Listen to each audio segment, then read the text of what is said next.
We all saw Kion's journey in the Lion Guard. His story is about overcoming self-doubt as a young cub and becoming the most powerful leader the Lion Guard has ever known. In the Lion Guard series, we get to see that he defeats Scar's spirit and ends up saving the Pride Lands. By the end, he leaves the Pride Lands to go to the Tree of Life to heal himself.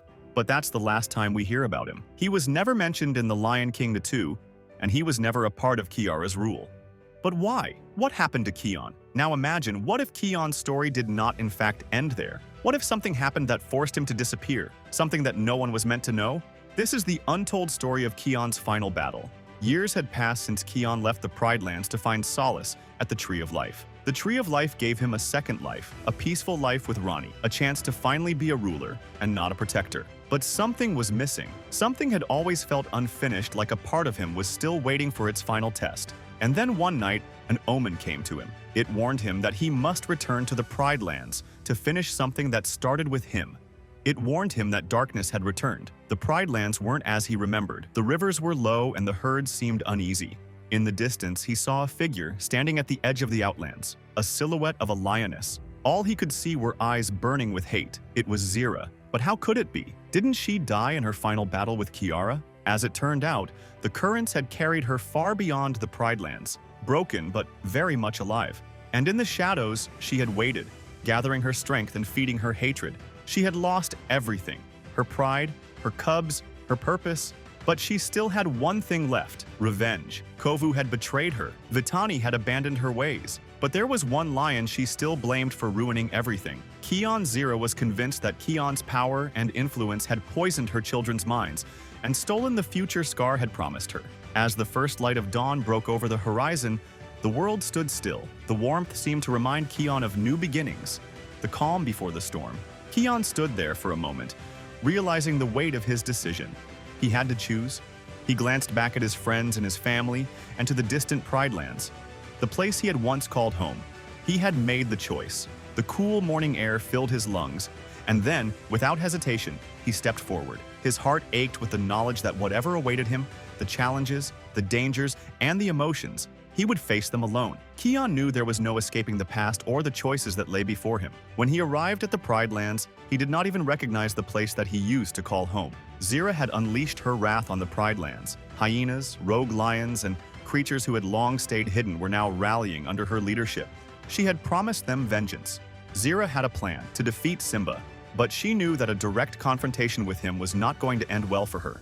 Simba had proven himself as a powerful and wise leader time and time again, but Kion was different. While he shared Simba's bloodline, Kion was younger, still growing into his role as leader of the Lion Guard, and perhaps more vulnerable in Zira's eyes. And if you couldn't overpower him, she could always take away his roar of the elders. What would he be without his roar? Simba and Nala stood at Pride Rock. "I wasn't sure if you'd come," said Simba. "I came as soon as I heard," Kion replied. "What's happening?" Rafiki stepped forward. "A darkness has returned, one that even I do not fully understand." Rafiki stopped beside Kion, motioning for him to sit, knowing the challenges that lay ahead of him. "I don't understand, Rafiki. Why is Zira so determined to destroy everything? Why does she focus on me, on the roar?" asked Kion. Rafiki started explaining to Kion that Zira's goal was to weaken the power of the roar of elders, to create a weak link that she could exploit and take over the Pride Lands. The roar was not just a physical power, but a reflection of Kion's spirit and his bond to the circle of life. It was tied to his heart, his emotions, and the sense of responsibility to protect the Pride Lands. It was a manifestation of his love and his desire to safeguard those around him, and could only be used when his heart was aligned with his purpose. However, Rafiki also warned Kion that this connection to the roar was also its vulnerability. If Zira creates enough confusion, doubt, or fear in Kion's heart, she could cause him to lose control of the roar.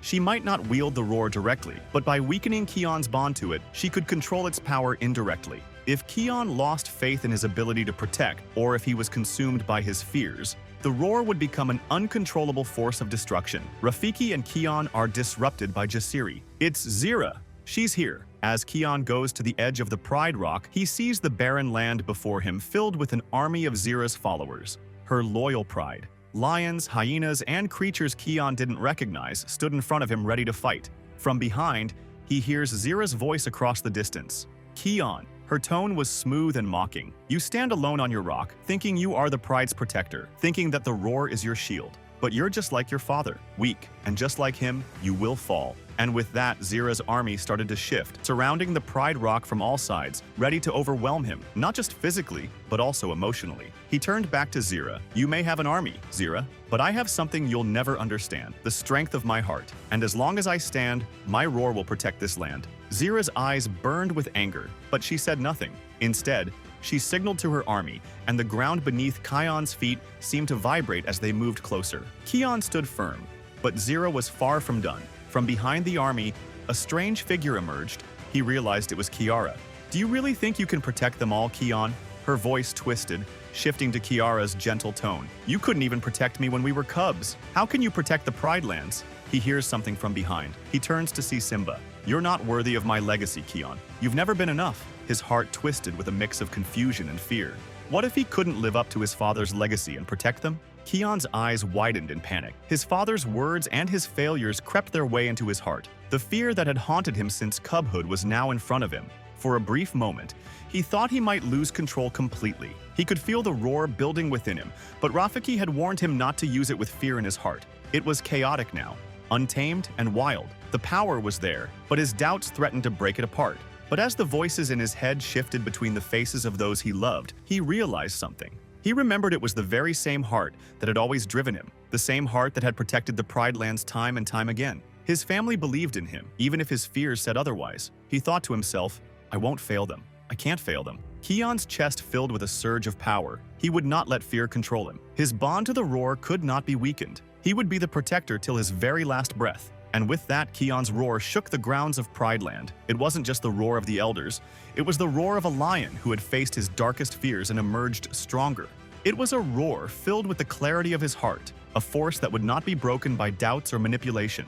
The blast of sound sent shockwaves through Zira's army, pushing them back with an overwhelming force. Zira, who was closest to the roar, started to disintegrate. The ground beneath Kion's paws seemed to fade, and his connection to everything he had loved started to fleet. The most important moments of his life started to play before his eyes. Rafiki, who had been watching from a distance, stepped forward. He held Kion's hand as the ground underneath him crumbled and merged with him. The Pride Land was consuming Kion. Simba and Nala rushed to see Kion, who had been engulfed by the land. Rafiki explained that the roar was too powerful, and when Kion used it with such force, the balance of the Pride Lands had been disrupted. In response, the land itself had acted to protect him. The land had taken Kion, his memory, and his connection to the roar away. The roar had been a gift, but it was also a curse. The Pride Lands would remember Kion as the protector, but he would not remember them. The roar had taken him back to the Tree of Life. He would wake up with no memories of the Pride Lands. His friends and Rani would have all forgotten about his connection to the Pride Lands. Simba, Nala, and the others stood in silence, grief heavy in their eyes. Rafiki placed a hand on the earth, feeling its energy shift. Kion was gone, not dead, but lost to them. What do you think? Could this truly have been the fate of Kion? Could it be that his story didn't simply end at the Tree of Life, but was instead erased? Let us know your thoughts in the comments down below. Also, make sure to give this video a thumbs up and hit that subscribe button if you want to see more from us. See you next time.